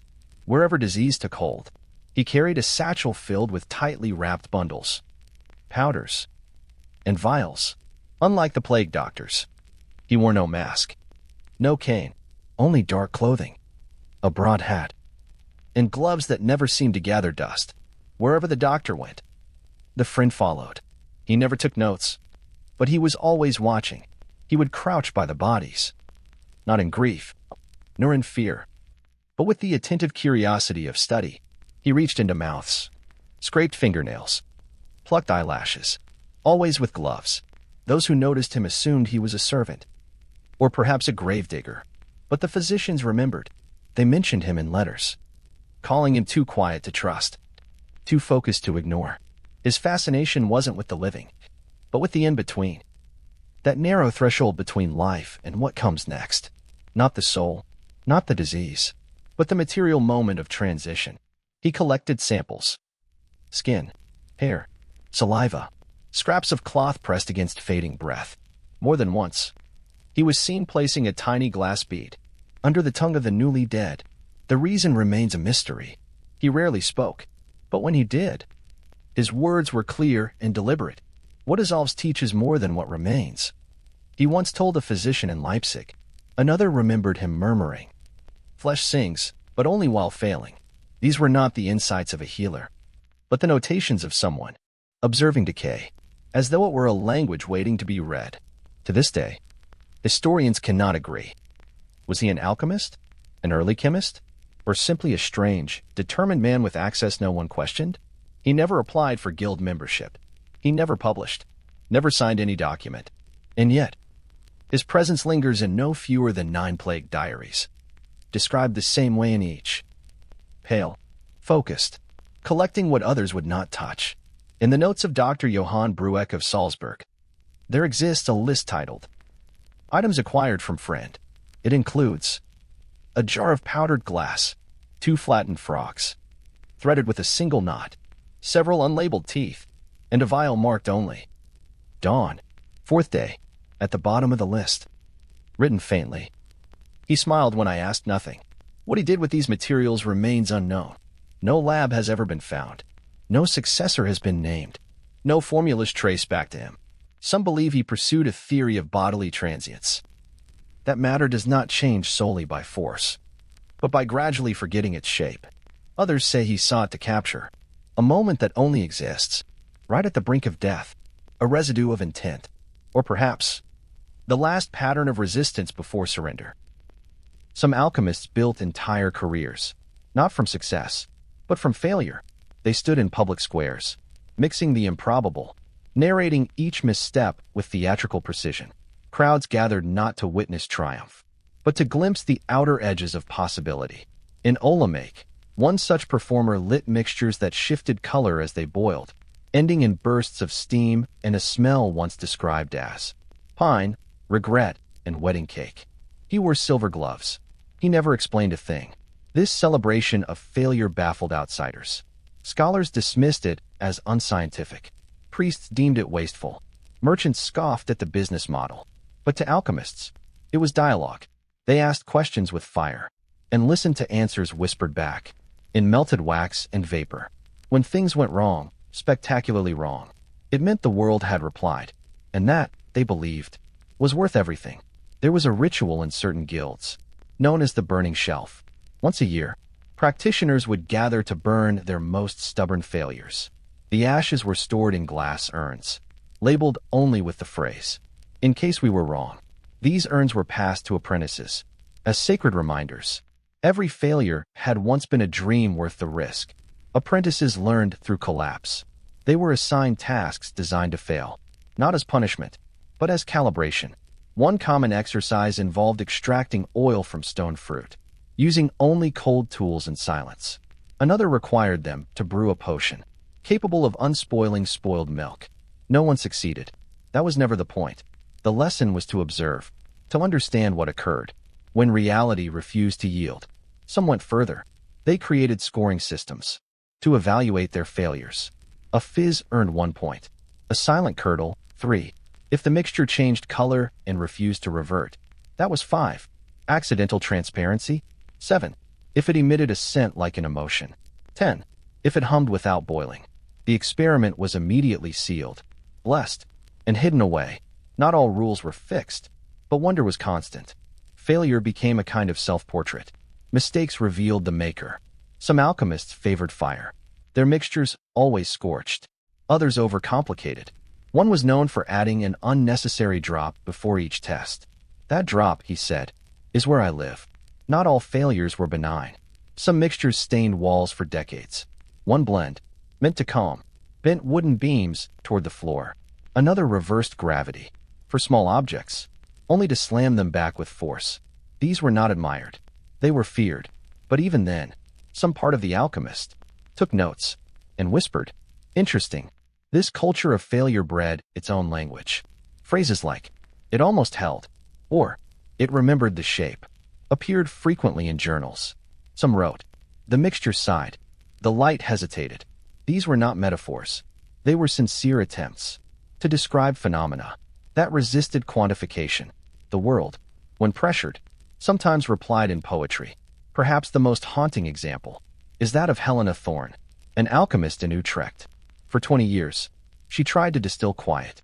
Her laboratory was lined with wool and moss to absorb sound. Her materials included melted snow, shadow water, and ash from unread books. None of it worked. Some mixtures created silence, but not stillness. Others hollowed the room. Yet the wind still knocked. She never succeeded. But when she died, her journals were found to contain no ink. The pages were blank, but when turned, each one emitted a different tone. Notes like a musical scale, played on parchment. No one could recreate it. In the end, alchemists did not fear failure. They welcomed it. They studied it. They built their benches, with drawers labeled for it. Because sometimes, when a mixture collapsed, when the formula unraveled, when expectation dissolved into nothing, something else emerged. Not the result, but the reach. Not the gold, but the practitioner. And sometimes, just beneath the wreckage of an experiment, something shimmered, too faint to name, too brief to grasp, but real. A whisper from the unknown, a nod, a glimmer of transformation. Alchemy, for all its fire and glass, was equally an affair of ink. The alchemists who shaped its lore did not simply mix and boil. They wrote. They chronicled every experiment, every doubt, every spark of hope, and every mystery that refused to explain itself. Shelves bowed under the weight of hand-bound journals, margins filled with desperate annotations, loose pages scattered, like autumn leaves on cold stone. These were not books of conclusions. They were books of questions, whispered into the folds of time. The journals were never neat. Ink ran, diagrams skewed. One page might hold a formula, the next, a confession, the third, a prayer, disguised as an observation. They wrote not to impress, but to remember, to capture the moment when lead almost turned gold, when a violet hue refused to fade, stubbornly beautiful, until it evaporated into silence. Some wrote only for themselves, others for students they had yet to meet. A few wrote to future versions of their own minds, trusting that what seemed nonsensical today might find clarity through older eyes. There are letters addressed to the me who understands, to my wiser shadow, or simply to you when it is quiet. One notable example is the Codex of Repeating Ash, discovered in the ruins of a monastery outside Plzen. It contains over 300 pages of dense script, all variations on the same 3 processes, each version slightly altered. Each one failed in its own way, but the margins were filled with poetry, lines that began as formulas and ended in images, snow falling upward, fire dreaming of rivers. Historians still debate the Codex. Was it a manual or a meditation? Many believe it was both. Writing became ritual. Pens were chosen with reverence. Ink was made from lampblack, wine sediment, or the juice of berries, picked only under moonlight. Some alchemists refused to write, unless the weather was calm. Others insisted that clarity favored specific days. Wednesdays for purity, Fridays for reversal. Pages were often scented, not for pleasure, but to affect the mood of the ink. Symbols were deeply personal. A triangle might signify fire to one, transformation to another, meaning changed with placement. A spiral drawn in the upper margin signaled success. The same spiral in the lower margin meant failure. Circles clockwise invoked intention. Counterclockwise, they whispered surrender. It was not quite language, more like habits made sacred. Decoding these journals is still a challenge. Translators must learn the writer's alphabet, but also their humor, their fears, their quirks of handwriting. One alchemist wrote neatly only when unsure. Another used different ink for anything that had failed twice. Some changed codes mid-page. A few invented entire scripts, then forgot how to read them. And yet, amidst the chaos, patterns emerge. A language of weight and temperature. Observations on how substances react when pressed or spoken to. Colors that existed only in mixtures now lost. Whispers of constants. What hour of night coaxed gentler reactions? Which moon phase helped Mercury keep its form? These fragments, though rarely definitive, form a mosaic of intent, a glimpse into how alchemists thought, felt, searched. One particularly strange manuscript is known as the Grimoire of the Absent Line. It contains only unfinished sentences, hundreds of them. When the fire turned green, and the ash settled like, had I waited another hour, perhaps. No drawings, no explanations. Some say it was cursed, made to block closure. Others believe it was confession, a reverent archive of the almost. Even more cryptic are journals that describe interactions, not with materials, but with ideas. One alchemist wrote entire conversations with something he called the hum of gold. He described it as a presence that advised, scolded, sometimes sulked. He never claimed to hear a voice, only that, when holding certain mixtures to his chest, he felt what he called argument in the lungs. Another wrote nightly letters to the philosopher's stone, always beginning, "Dear stone," and ending, "Yours in failing light." These writings blurred the line between method and myth. One page might hold vinegar refinement instructions, a meditation on patience, a sketch of a fish made of fire, and a line that read, "Salt remembers more than it tells." These were not distractions. They were reflections of a worldview. Alchemy as the transformation of matter and of self. To work with substances properly, one had to change as well. As mixtures clarified, so too should thought. As metals were reduced to purity, the ego was meant to dissolve. Writing was the mirror. The act of setting ink to paper made the invisible visible, turned intuition into record. Thus, the journals became sacred. They were buried with their authors, hidden in walls, sealed in jars. One was wrapped in lead and placed beneath a river. Another sewn into the lining of a robe. Some were never meant to be found. Others were left in plain sight, as if challenging readers to misunderstand. Sometimes, these books spoke to each other. An alchemist in Lyon copied recipes from a manuscript found in Krakow, but annotated them with dry wit. "No, Laszlo, gold does not laugh, unless you burn the wine too long." Another kept a dream ledger, inspired by a scroll he never fully decoded. The entries grew stranger. Spoke with a jar. It disagreed. Must adjust pepper. Later, 2 suns this morning. Only one outside. Some of these texts were art. Gilded diagrams. Borders lit by flame or feather. These embellishments were reminders. The work was beautiful, even incomplete. And there were scars. Pages burned. Torn. Stained. Margins that held only curses. Or the word why, repeated like a chant. These marks mattered. They spoke of effort, of doubt, of human hands behind the symbols. They whispered, "I was here. I tried." Perhaps the most haunting entry appears at the end of a volume, otherwise full of formulas. It is unsigned, written in tight, angular script. The substance is almost ready, but I am no longer the one who asked for it. There is no follow-up, only blank pages. Alchemy was never solely about results. It was conversation with the unknown, spoken in smoke, flame, and ink. The journals were its voice. Quiet, steady, often illegible, but enduring, waiting on dusty shelves, whispering failure, hoping to be read, not as manuals, but as mirrors. Among alchemy's lesser-known pursuits was the attempt to reshape perception, not just of matter, but of time. While many sought to transform metals, or grasp the essence of life, others believed transformation began within the mind. These alchemists worked not with what could be seen, but with what could be sensed.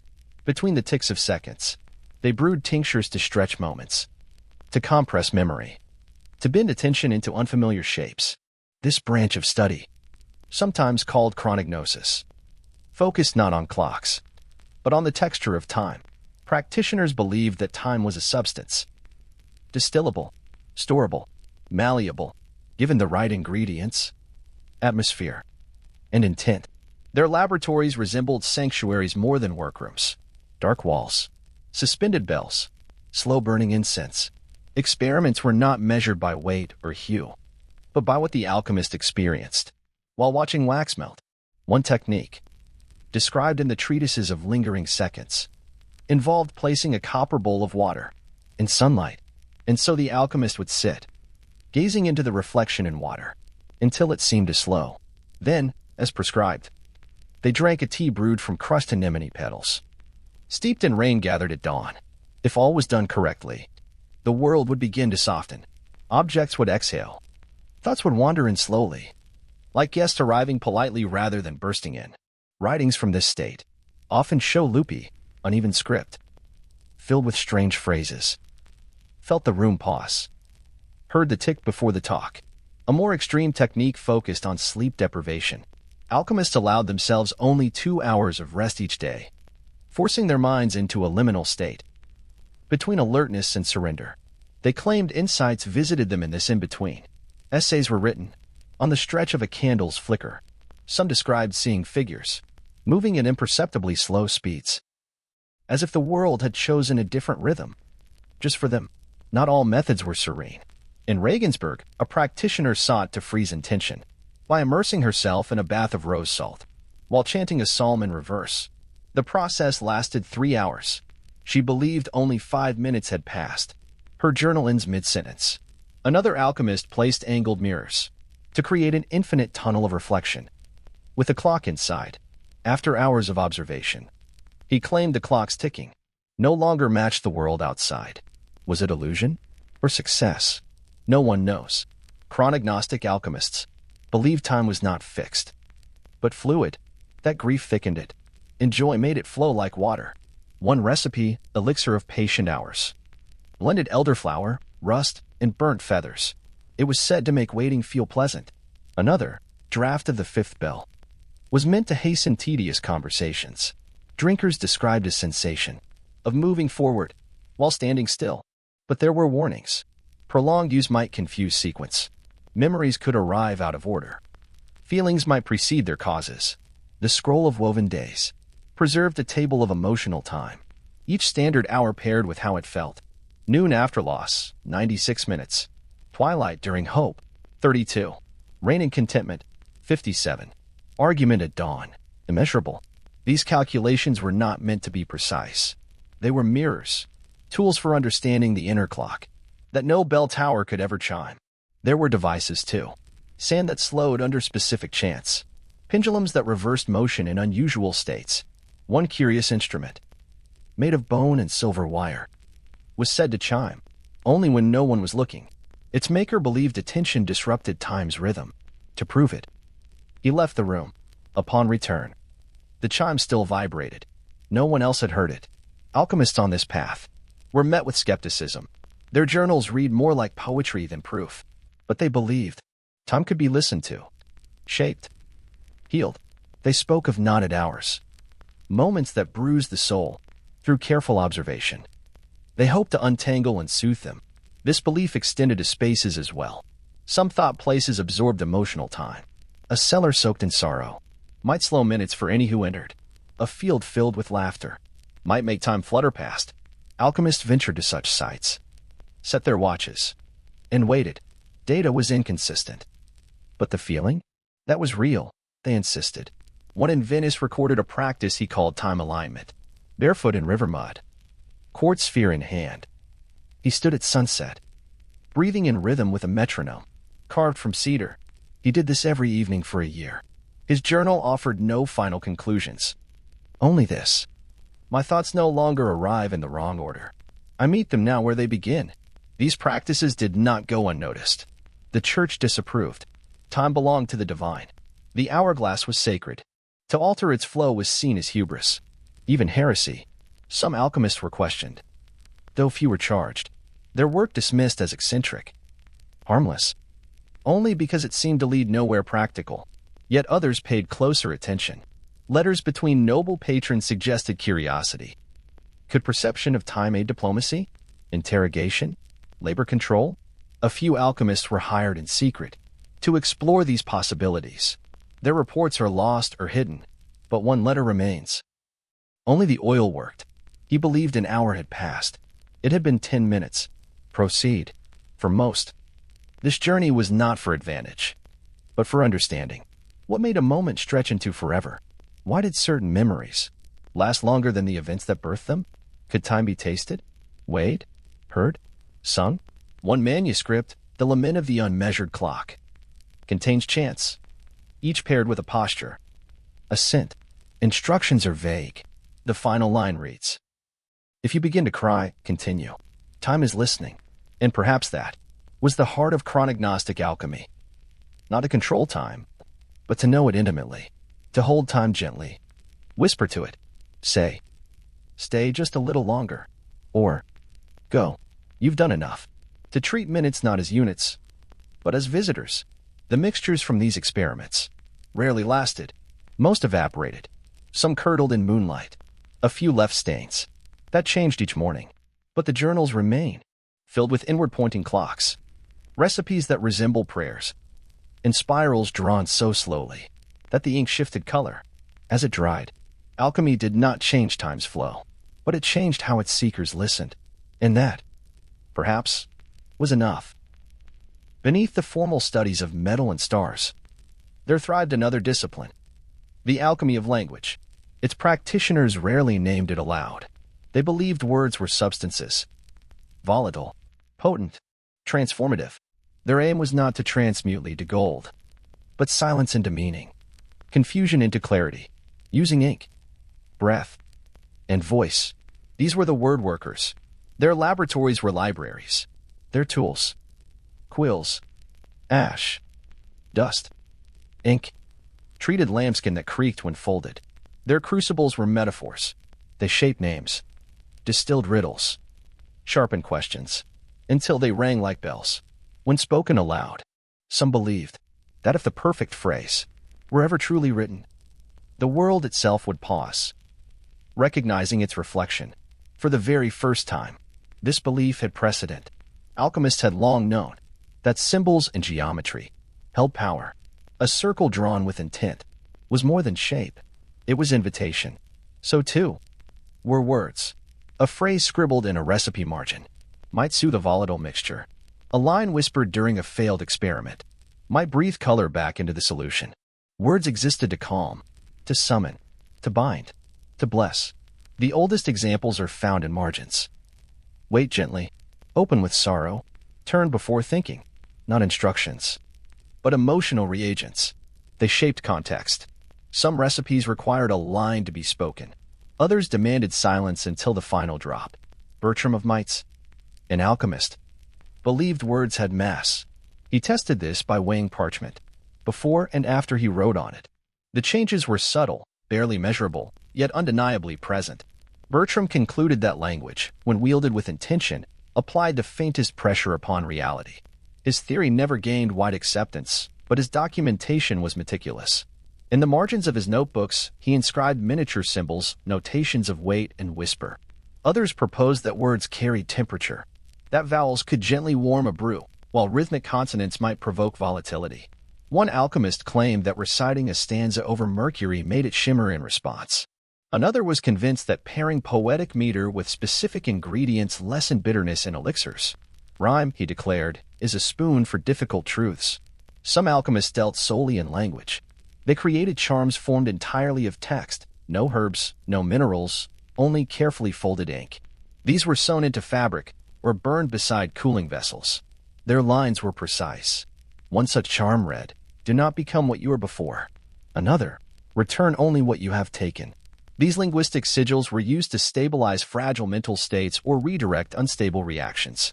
In Graz, a collective of scribes explored phonetic alchemy. They studied the influence of syllables spoken aloud on both mind and matter. They believed resonance could open or close unseen pathways. They chanted in unison over mixtures, hoping to shift outcome through vibration. The results were inconsistent, but many claimed the air felt different afterward, as though something uninvited had passed through. The most ambitious among them sought to describe reality with such precision, such unfiltered truth, that reading it aloud would recreate it, not metaphorically, but physically. They called it the true record, a text that might describe flame so well it ignited, or pain so honestly that it soothed. They searched for the sentence that could contain sorrow without cracking under its weight. No one claimed to have written it, but some disappeared in the attempt. Their books remain, often slim, hand-bound volumes titled things like Throat of Iron or The Grammar of Fog. Inside, the ink loops and veers, as if the words themselves were resisting containment. Lines are violently crossed out or circled, annotated in the margins with phrases like "breathe too early" or "still too sharp." They developed a language of terminology. A word that calmed a mixture was a softener, one that caused it to rise, a lift. Terms used too ambiguously were labeled ghosts. They debated metaphor ethics. Some believed describing a substance as angry could affect its outcome. Others argued it shaped only the alchemist. No consensus emerged, but everyone recorded the argument. A few invented private dialects, languages composed of sounds, signs, gestures, not to obscure meaning, but to say the unsayable.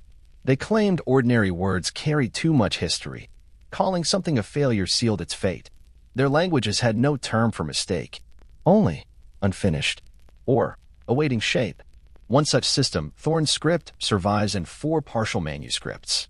The translated fragments contain lines like, "Speak slowly so the metal listens, and do not write to impress, write to remember." Some texts speak of linguistic contagion. Words that once read could not be unremembered. A scroll found outside Dresden was wrapped in lead and sealed with beeswax. Its etched warning, "These words are tired of being read. Let them sleep." The scroll remains unopened, or perhaps it was read, and the reader changed beyond recognition. Not all practitioners pursued profundity. Some played. They wrote riddles into incantations, turned formulae into limericks, scribbled jokes beside dire warnings. One joyful alchemist filled her lab journal with acid puns. She claimed laughter enhanced solubility. Her colleagues scoffed, but her results were unusually reliable. Through all of this ran a shared conviction that words, carefully arranged, could shape the path of change. Language did not merely report the world. It entered into it. Alchemists treated their notebooks as crucibles, their voices as instruments, their silence as part of the method. The alchemy of language did not yield gold or immortality. It produced stranger things. Sentences that held breath, ink that remembered sorrow, symbols that made readers pause, as if the room had briefly shifted around them. Perhaps that was the goal, not to forge a new reality, but to name the one already shimmering, just beyond comprehension. Not to master fire, but to say, with precision, "This is how it felt to burn." There were always outliers. Alchemists who drifted beyond collective agreement, not from rebellion, but from disinterest in consensus itself. They were the solitary theorists, the ones who sketched at midnight, who left scrolls unfinished but filled entire trunks with riddles. Their peers often found them exasperating. They declared grand breakthroughs, then vanished into reverie for months. They returned blinking, scribbled pages in hand, talking of impossible substances. Each gave it a name. The forgotten element, the zero substance, the eclipsed one. They believed something essential was missing from the known world. Not hidden, merely overlooked. Not salt, gold, or mercury. Something older, foundational. They disagreed on what it was, but agreed that it had to exist. Some claimed it was the essence that bound other essences. Without it, all transformation was mimicry, not truth. Others believed it was non-material, a quality, not a thing. Stillness distilled. Faith weighed. They looked for it in smoke trails, in the shifting shadows beneath boiling flasks, and in that brief hesitation between flame and color. They measured the gaps between reactions and named that space substance. One alchemist, writing from a cramped attic in Innsbruck, claimed the missing element was neither tangible nor divine, but narrative. He believed that every material held a story, and that authentic transformation could only occur when one story had fully ended and another was permitted to begin. His experiments often included burning pages torn from books, steeped in wine, placed beside the other ingredients. His journal bore cryptic lines like, "The copper refuses the ending, and let the ash speak first." Another theorist proposed that mood, not heat or timing, was the true catalyst of change. She meticulously cataloged her own emotions before every trial: hope, boredom, regret, laughter. Her claim was that only in total emotional neutrality, neither yearning nor distraction, did the mixture obey. Her final note simply read, "No substance changes while being watched with desire." This search for the elusive substance led to unorthodox, often fantastical, methods. One practitioner built a scale so delicate it reacted to breath. He used it to weigh intentions, placing a blank slip of parchment on one side and a handwritten goal on the other. If the scale dipped, the intention was pure. If it remained level, the experiment was postponed. He wrote, "Honesty is weight. Lies remain still." In Sigishura, a group of alchemists tried to extract presence itself. They brewed liquids not meant to be described, only felt. Witnesses claimed the mixtures bent the air slightly or made sound arrive late, as though it had forgotten its path. None of these effects were repeatable. The group disbanded after one member declared he had distilled the sensation of being watched. He buried the sealed vial under stone. Many theorists turned to symbols. They drew spirals within triangles over meaningless grids of numbers, hoping to catch the moment when a line stopped being a line and became meaning. One alchemist redrew the same curve over and over, hundreds of times. Each slightly changed, like a thought struggling to recall itself. Others pursued sound. They believed the lost element responded only to resonance. They rang tuning forks beside glass, sang notes into bubbling mixtures, even tracked how liquids reacted to cathedral bells. One noted that the silence between chimes held more power than the sound. The echo remembers, he wrote, even when the tone is gone. Still others gave themselves to questions. One theorist filled books with inquiries, never seeking answers, but preserving the world's unfinished thoughts. He asked, "What does silver think it protects? Why does he look like forgiveness?" His notes made no attempt to explain. They simply waited. These ideas never gained traction. They lacked proof, structure, and consistent results, but they endured. Because deep within formulas and flame, many alchemists quietly suspected something essential had slipped past them. Their ingredients were loyal, but lacking. There was one more layer, not deeper, just more subtle, not distant, but often missed. And so the theorists kept writing. They explored thresholds, the instant before reaction. They chronicled how some mixtures seemed to learn, to recall previous states. They asked if lead even desired to be gold, or if the alchemist was forcing a narrative where it did not belong. They questioned whether transformation was ethical.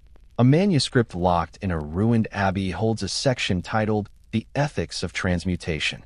It reads, "To change is not always to improve. To purify may mean to erase. Before asking a substance to become something else, ask if you have become what you intended." These writings were slow, meditative, and bore no promises of wealth. But they were copied, whispered, handed down like gentle riddles. Some theorists gave up naming the substance. They were content to chase its shimmer, convinced the pursuit itself shaped the seeker. Others refused to admit failure, claiming they had found it. It was simply invisible. One alchemist wrote an entire treatise without mentioning a single ingredient. It spoke only of balance, patience, and the space between longing and greed. Its last line, inked in bold, read, "The gold was never gold. It was the moment before." These ideas did not alter the official practices. They didn't make potions. They didn't earn titles or coin. But they lingered in margins, in whispered midnights, and in the puzzled glances at experiments that failed too perfectly. There remains a tale, incomplete, about an alchemist who built no lab. He gathered no samples. He sat in one place for 40 years, watching wind, observing falling leaves, and listening to bells. He taught no pupils. He sold nothing. Yet strangers journeyed just to sit near him. They said the air around him cleared their minds. For a few minutes, everything made sense. And then it didn't, but softly. His name is forgotten. His writings, if they existed, are lost. But someone carved his image into soft stone and placed it above a city gate. The plaque reads, "He waited until the question arrived." That is what the theorists cherished. Not answers, not fame, not gold that glimmers, but gold that flickers. In the moment the world pauses, just long enough to catch its breath. They sought that flicker, and even if they never held it, they learned to see in the dark. By the late 16th century, alchemy itself began to shift. The world around it hardened. Laboratories became cleaner, books more rigid. The language of change tightened its grip. Slowly, the language of transformation gave way to the language of measurement. Scales replaced symbols. Procedures replaced riddles. Certainty, or at least the illusion of it, began to take the place of wonder. And yet, even as modern science prepared to crown itself the voice of reason, the attics remained, quiet, candlelit spaces, places where the air still carried faint traces of incense, vinegar, ash, and longing. In these hidden chambers, the old ways endured, not from stubbornness, but from reverence, not because they worked by modern standards, but because they still knew how to ask questions no one else remembered how to frame. There were still mixtures brewed for curiosity alone. Still, diagrams drawn hastily in the dark without a key. Still flasks sealed, not to study change, but to preserve silence. These last alchemists did not dream of changing the world. They only hoped to understand why they had once longed to. One of them was Lucette of Moravia. Her journals, found decades later behind a hearthstone gone loose, contained no formulas, only observations. Descriptions of how light moved through fog. Lists of dreams she could not forget. Notes on how different silences tasted. Chalk, moss, dusk.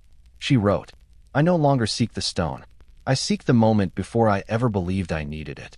Lucette practiced what she called still reactions, mixtures that yielded only stillness. She brewed them slowly at night. Then, she simply sat beside them, not to record change, but to witness refusal. It holds, she once wrote, and so do I. Elsewhere, around the same time, an alchemist in Bruges tried to measure forgetting. Each morning, he burned a page from his journal, noted how the loss felt, in the mind, in the hand. His final surviving entry reads, "The gaps are beautiful. I no longer fear them." He vanished not long after. His name is lost. Only a symbol remains, carved into the floor where he once worked. A circle, open on one side, as though inviting the rest of the world in. And there were others, scattered across cities and hills, practicing without audience. An old man in Lyon who believed smoke carried memory. A widow in Pest who sang into jars and labeled each with the name of a vanished feeling. A boy in Danzig who claimed to change the taste of water by holding his breath and thinking of feathers. No one verified their work. No one needed to. Their notes were incomplete, their ink uneven, their thoughts drifting into the margins. But their words were never careless. They were written with tenderness, as though the parchment itself might sigh. They knew they would not be understood, so they wrote not with precision, but with honesty. By then, the guilds had quieted. Fewer apprentices arrived. Recipes turned technical. The language, colder. Alchemy began to resemble chemistry. This was no betrayal. It was transformation. And alchemists, if nothing else, understood what transformation meant. They let it happen. They stepped back. Some, however, continued walking the line. They wore robes beneath their coats, added whispers to their measurements, logged results in ledgers, and wrote poems about their failures in hidden journals. One man sent 2 versions of each report to his patron, one with expected data, the other, metaphor. "Choose as you wish," he wrote. "Both are true." There was one last council, unofficial, held in a disused chapel on Vienna's edge. 6 alchemists gathered, some renowned, others only names in the margins of notebooks. They did not draft doctrine. They came to say farewell. They spoke of errors, quiet triumphs, things they'd seen that science hadn't yet learned how to name. An elderly woman with trembling hands said, "We were never wrong. We were just early." That night, they burned no scrolls, sealed no doors. They passed a flask of water. Each took a sip. Each spoke a word to preserve. Not words of power, but words of value. Patience. Curve. Before. These words were recorded nowhere, but it is said the room held them. Even the final books of the era carried the dream's afterglow, tucked between chapters on distillation and mineral classification. A diagram shaped like a heartbeat. A margin note. The solution smiled. I did not trust it. These were the last embers. Still warm. Still glowing. Then, the fires cooled. The attics emptied. The language shifted. Alchemy became what we remember it as. A prelude. A promise unkept. A dream overwritten by glassware and grants. That, they say, is where the story ends. But that is not quite the truth. Because even now, in rooms not yet emptied, on shelves almost out of reach, the books remain. The flasks remain. The symbols drawn in haste and hope remain. Every failed mixture left behind its scent. Every unfinished diagram still holds potential. Every question written down still waits to be asked again. Alchemy was never only about gold. It was about the longing to become, to change, to understand. It was a mirror held up to the self and the world, asking softly, persistently, what else might be possible? It was a craft of humility, of effort, of listening, of failures so beautiful they became sacred. Some say the last true alchemist was a child in the Black Forest, who melted snow in a copper bowl and believed he had created water. Others say it was a woman in Naples, who smiled when her elixir turned blue, then poured it into the sea and never explained why. Perhaps both are true. Perhaps the work never ended. Perhaps it only grew quieter. Somewhere now, someone holds a glass of tea up to the light and watches how it glows. Someone stirs soup and notices how it thickens, like memory. Someone rearranges books on a shelf and feels they've aligned something vital, though they cannot say what. Alchemy did not vanish. It dissolved into daily life, into candles lit with intent, into words chosen carefully, into the pause before speaking, the breath before deciding, into the moment you stare at a spoon and feel, somehow, it understands. And so, the alchemist persists. not as a title, but as a pattern, as the part of you that wonders why the same rain sounds different on different nights, as the part of you that keeps old notebooks and rereads them, not knowing what you hope to find. You do not need gold. You need wonder, and a quiet room, and the courage to ask a question with no promise of an answer. That is enough. That has always been enough. And now, with the final story told, let us begin to leave the world behind. The flames, long since faded.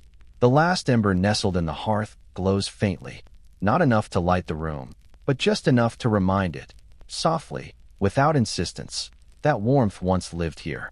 The air has gone still. No more bubbling mixtures. No chalk dust rising like ancient breath. Only the hush that arrives when hands grow quiet, and the mind decides it no longer needs to chase. There's no longer any reason to think about elements. No metals to transmute. No stones to grind. The vials remain undisturbed, resting exactly where they were last placed. And they seem perfectly content to remain unanswered. The journal lies open to a page with no ink, no symbols, no diagrams, only space. Soft, wide, forgiving space. Maybe, just maybe, something stirred in you tonight. A quiet question, a memory that glowed, a corner of thought that flickered and gently refused to fade. Let it remain unspoken. There's no need to name it. Not now, not here. This part of the journey doesn't come with instructions. There's nothing left to decipher, nothing left to complete. This is the moment after the door has closed and before anything else begins. It is a rare space, one not measured in hours or by distance, but in stillness. And you are there now. Around you, the night folds in gently. The walls exhale. The roof hums in rhythm with the quiet bones of settled wood. Outside, the wind moves across the leaves with no urgency. No sound but the slow hush that only becomes audible when the rest of the world has finally chosen to grow quiet. Even time, ever faithful in its passing, now seems to move more softly. The minutes arrive like feathers. The seconds drift like moths across warm dusk. You are safe here. Safe to breathe slowly. Safe to be weightless in the dark. Like steam that doesn't rise but lingers. Safe to let go of the story you were telling yourself, before the story began to tell you something new. If there are echoes, let them echo. If there are questions left unfinished, let them rest in their incompleteness. They are not lost. They are only waiting for sleep to fold them into something new. Picture this moment stretching gently outward, like ripples upon silver. Nothing breaks. Nothing fades. Only widening. Only softening. Only stillness. Far from here, in places quieted by memory, there are others. They once watched their candles flicker low. They held a flask in trembling hands and whispered, not spells, but hopes. They, too, are sleeping now. Their questions unanswered. Their symbols rubbed away by time and touch. But their work remains. Not in gold, not in glory, but in the quiet they taught themselves to enter. And you are there now. The world has paused. And in that pause, you are free. You do not need to do anything. You do not need to become anything. Only rest. Only drift. Only sleep. Let the breath be soft. Let the weight slip gently from your shoulders. Let the hush remain unbroken. You have done enough. That is enough. That has always been enough.